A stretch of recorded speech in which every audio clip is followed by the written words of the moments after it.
4 రోజులుగా వరదాపురంలో అక్రమ క్వారీ తవ్వకాలు జరిగే ప్రాంతంలో దీక్ష చేస్తున్నారు. సోమిరెడ్డి చేస్తున్న ప్రాంతానికి అక్రమార్కులు సుమారు 200 మంది హిజ్రాలు వైసీపీకి చెందిన వారిని పంపించి గందరగోళం సృష్టించారు. క్వారీలో ఉన్న భారీ యంత్రాలు, వాహనాలను బయటకు పంపేందుకు ప్రయత్నించారు. వెంటనే అప్రమత్తమైన టీడీపీ నేతలు వారిని అడ్డుకున్నారు. దీంతో ఇరు వర్గాల మధ్య వాగ్వాదం చోటు చేసుకుంది. సోమిరెడ్డి కారు అద్దాలను ధ్వంసం చేశారు. దీంతో పోలీసులు ఇరు వర్గాలకు చెందిన వారిని బయటకు పంపించారు. అనంతరం అర్ధరాత్రి 2 గంటల సమయంలో సోమిరెడ్డిని పోలీసులు అదుపులోకి తీసుకుని ఇంటికి తరలించారు.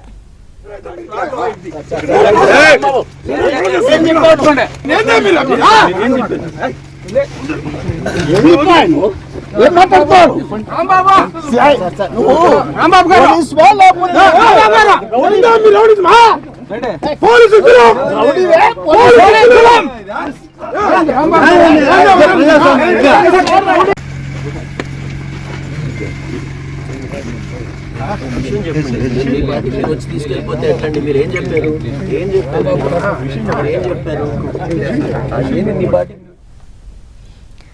ఇదే అంశానికి సంబంధించి మరిన్ని అప్డేట్స్ మా కరెస్పాండెంట్ మహేష్ నాయుడు తెలుసుకుందాం. మహేష్, యాక్చువల్ గా నెల్లూరు జిల్లాలో సైదాపురం, పొదలకూరు, వరికుంటపాడు, ఉదయగిరి, సీతారాంపురం ఈ ప్రాంతాల్లో పెద్ద ఎత్తున అక్రమ క్వాడ్జీ తవ్వకాలు జరుగుతున్నాయి. ప్రతిరోజు కూడా కోట్లాది రూపాయల విలువైనటువంటి క్వాడ్జీ, పల్స్పరు ఇలాంటి ఖనిజాలన్నీ కూడా చెన్నై వంటి ప్రాంతాలకు తరలిపోతూ ఉన్నాయి. ఈ క్రమంలో పొదలకూరులో మా ఏపీ వ్యవసాయ శాఖ మంత్రి కాకాని గోవర్ధన్ రెడ్డి సొంతూరైన తోడేరుకి అతి సమీపంలో ఉన్నటువంటి తాడిపర్తి పంచాయతీ వరదాపురంలో ఇటీవల 22 రోజులుగా పెద్ద ఎత్తున అక్రమాలకు పాల్పడుతున్నటువంటి పరిస్థితి. యాక్చువల్ గా క్వారీలు ఉన్నటువంటి వాళ్ళు యజమానులు 30-40 ఏళ్లుగా క్వారీలు నిర్వహిస్తూ ఉన్నారు. కానీ వాళ్ళందరికీ అనుమతులు ఇవ్వకుండా ఒక్కసారిగా అవన్నీ కూడా అనుమతులు ఆపేసి వైసీపీ నేతలు ఎవరైతే ఉన్నారో వాళ్ళంతా కూడా ఎంటర్ అయ్యారు. అక్కడ భారీ ఎత్తున అక్రమాలకు పాల్పడుతూ ఉన్నారు. దీన్ని ప్రశ్నించేందుకు సోమిరెడ్డి చంద్రమోహన్ రెడ్డి, మాజీ మంత్రి సోమిరెడ్డి చంద్రమోహన్ రెడ్డి అక్కడికి వెళ్లారు. అక్కడ చూసి దాదాపు 200 నుంచి 400 అడుగుల మేర తవ్వకాలు జరిపారు. దాంతో అక్కడే ఆయన 3 రోజులుగా నిరవధిక నిరాహార దీక్ష కూర్చోవడం జరిగింది. అయితే నిన్న రాత్రి ఒక్కసారిగా అక్కడికి ఈ వైసీపీ అక్రమార్కులు ఎవరైతే ఉన్నారో, ఈ మాఫియా వాళ్ళు ఎవరైతే ఉన్నారో వాళ్ళు సుమారు 200 మంది ఇజ్రాయల్ని వైసీపీ గూండాల్ని అక్కడ పంపించడం జరిగింది. వాళ్ళంతా కూడా అక్కడ దాదాపు మొత్తం కూడా చూస్తే 200 నుంచి 400 అడుగుల మేర తవ్వేసి లోపల భారీ యంత్రాలు ఇవన్నీ కూడా సుమారు 15 హిటాచి వాహనాలు, పదుల సంఖ్యలో టిప్పర్లు అవన్నీ కూడా లోపలే ఉన్నాయి. ఎటు వెళ్లేదానికి అవకాశం లేదు. బయట సోమిరెడ్డి చంద్రమోహన్ రెడ్డి దాదాపు 3 రోజుల నుంచి 4 రోజుల పాటు అక్కడే నిరవధికంగా నిరాహార దీక్ష చేస్తూ ఉన్నారు. ఈ క్రమంలో అక్కడికి వచ్చినటువంటి వైసీపీ గూండాలు, హిజ్రాలు గందరగోళం సృష్టించారు. ఆ వాహనాలన్నింటినీ కూడా బయటికి పంపించేదానికి ప్రయత్నాలు చేయడం జరిగింది. అయితే టీడీపీ శ్రేణులు ఇమీడియట్ గా వాళ్ళందరినీ కూడా అడ్డుకున్నారు. ఈ క్రమంలో ఇరు వర్గాల మధ్య వాగ్వివాదాలు చోటు చేసుకున్నాయి. పోలీసులు ఎంటర్ అవటం, పోలీసులు కూడా ఈ వైసీపీ గూండాలకి వీళ్ళకే సపోర్ట్ చేయడం జరిగింది. ప్రధానంగా చూస్తే ఒక్కసారిగా అక్కడ ఉద్రిక్తత వాతావరణం నెలకొంది. మొత్తం మీద సోమిరెడ్డి చంద్రమోహన్ రెడ్డి కారు అద్దాలు కూడా ఆ వైసీపీ గూండాలు ధ్వంసం చేసినటువంటి పరిస్థితి. ప్రస్తుతం మనం అల్లీపురంలోని సోమిరెడ్డి చంద్రమోహన్ రెడ్డి ఇంటి వద్ద ఉన్నాం. ఆయన కారు ఇది. ఈ కారు అద్దాలను ఏ విధంగా ధ్వంసం చేశారో మనం ఇక్కడ చూడొచ్చు. మొత్తం 2-3 కార్లకి అద్దాలన్నీ కూడా ధ్వంసం చేయడం జరిగింది.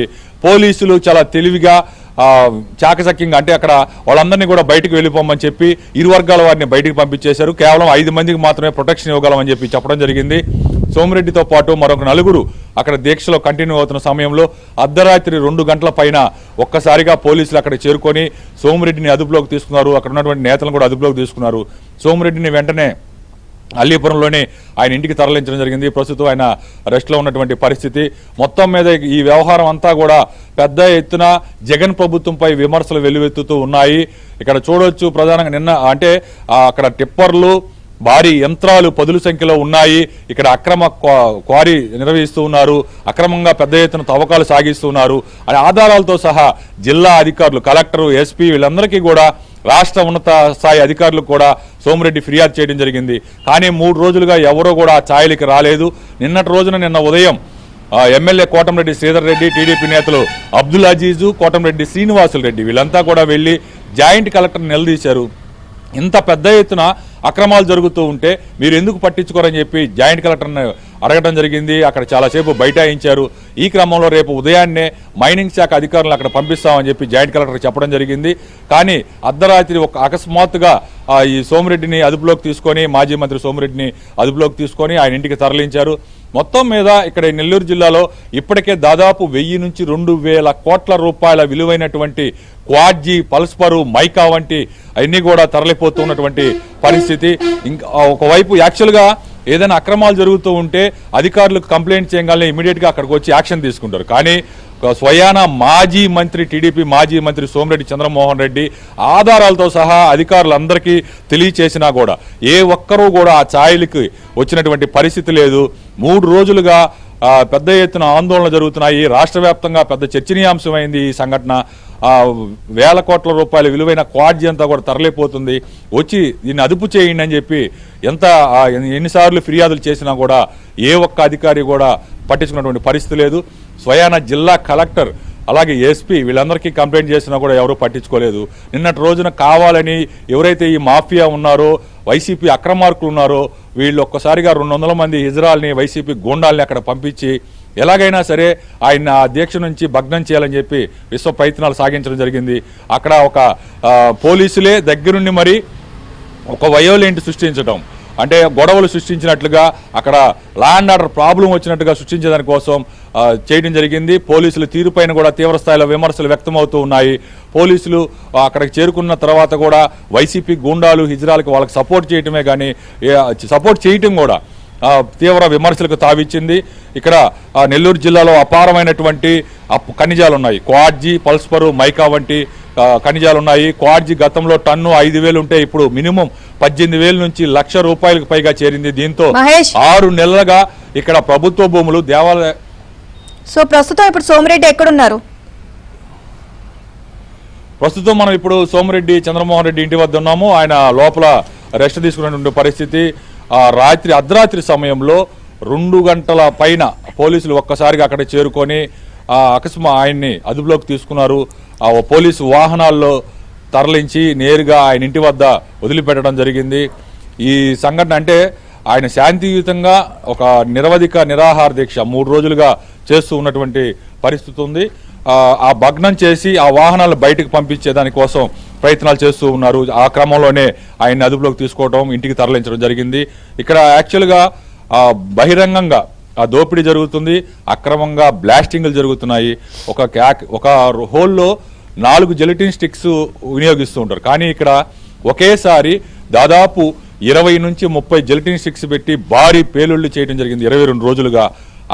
ఆ పేలుళ్ల శబ్దాలకి భూ ప్రకంపనలు వచ్చి ఆ చుట్టుపక్కల ప్రాంతాలన్నీ కూడా గందరగోళమైనటువంటి పరిస్థితి. సమీపంలోనే ఎస్సీ కాలనీలు, ఎస్టీ కాలనీలు, గిరిజన కాలనీలు ఇవన్నీ కూడా ఉన్నాయి. ఆ గిరిజనులు వాళ్ళంతా కూడా పాపం ఆ పేదవాళ్ళంతా కూడా భయంతో భీతిల్లిపోయినటువంటి పరిస్థితి. పెద్దపాటి రాళ్లన్నీ వచ్చి ఇళ్ల మీద పడుతూ ఉంటే ఏం చేయాలో కూడా అర్థం కానటువంటి పరిస్థితి.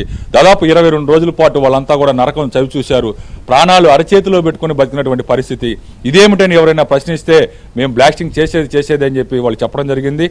ఈ మాజీ మంత్రి సోమిరెడ్డి చంద్రమోహన్ రెడ్డి అక్కడ పెద్ద ఎత్తున నిల్వ చేసినటువంటి జెలటిన్ స్టిక్స్ ఇవన్నీ కూడా గుర్తించడం జరిగింది. ఇవన్నీ కూడా ఫోటోలతో, ఆధారాలతో సహా అధికారులకు పంపించినా కూడా ఎవరు కూడా పట్టించుకున్నటువంటి పరిస్థితి లేదు. నిన్నటి ఉదయం టీడీపీ నేత ఆనం వెంకటరమణారెడ్డి, జనసేన నేత అజయ్ కుమార్ కూడా వాటన్నింటినీ పరిశీలించి ఆశ్చర్యానికి గురయ్యారు. వాళ్ళు కూడా ఒకటే చెప్తున్నారు, అనధికారికంగా ఈ జెలటిన్ స్టిక్స్ ఎక్కడంటే అక్కడ దాచిపెట్టడం, ఉంచడం, వాటిని వినియోగించడం చట్టరీత్యా చాలా నేరం. కానీ దాని మీద ఇప్పటి వరకు కూడా ఎలాంటి యాక్షన్ తీసుకున్నటువంటి పరిస్థితి లేదు. యాక్చువల్గా ఈ క్వారీలు అనేవి 2 వ్యక్తులు చాలా రోజులుగా దాదాపు 30 నుంచి 40 ఏళ్ళగా వాటిని క్వారీలు నడుపుతూ ఉన్నారు. ఇటీవల వాళ్ళు ఇన్ టైంలో అనుమతి, అంటే తవ్వకాలకు అనుమతి ఇవ్వమని చెప్పి కోరటం జరిగింది. కానీ అధికారులు మాత్రం అనుమతులు ఇవ్వలేదు. వెంటనే ఈ మాఫియా అక్కడికి ఎంటర్ అయ్యి 22 రోజుల నుంచి పెద్ద ఎత్తున భారీ యంత్రాలతోటి, టిప్పర్లతోటి ఈ క్వాడ్జీ అంతా కూడా కోట్ల రూపాయలు విలువైనటువంటి, ప్రతిరోజు సుమారు 4 కోట్ల రూపాయలు విలువైనటువంటి క్వాడ్జీ అంతా కూడా తవ్వి ఇతర ప్రాంతాలకి తరలిస్తూ ఉన్నారు. మొత్తం మీద ఈ సంఘటన అయితే జగన్ ప్రభుత్వానికి తీవ్ర విమర్శలు వ్యక్తమవుతున్నాయి. దీనిపైన పెద్దల హస్తం ఉండబట్టే అధికారులు ఎవరు కూడా పట్టించుకోవడం లేదనే విమర్శలు వ్యక్తమవుతున్నాయి. ప్రతిపక్ష పార్టీలన్నీ కూడా తీవ్రంగా ఆరోపిస్తున్నాయి. వేల కోట్ల రూపాయల క్వాడ్జీ ఇతర ఖనిజాలు తరలిపోతుంటే ఎందుకు పట్టించుకోరనే వాళ్ళంతా కూడా ప్రశ్నిస్తున్నారు. ఇది ఇక్కడ పరిస్థితి. ఓటో స్టూడియో.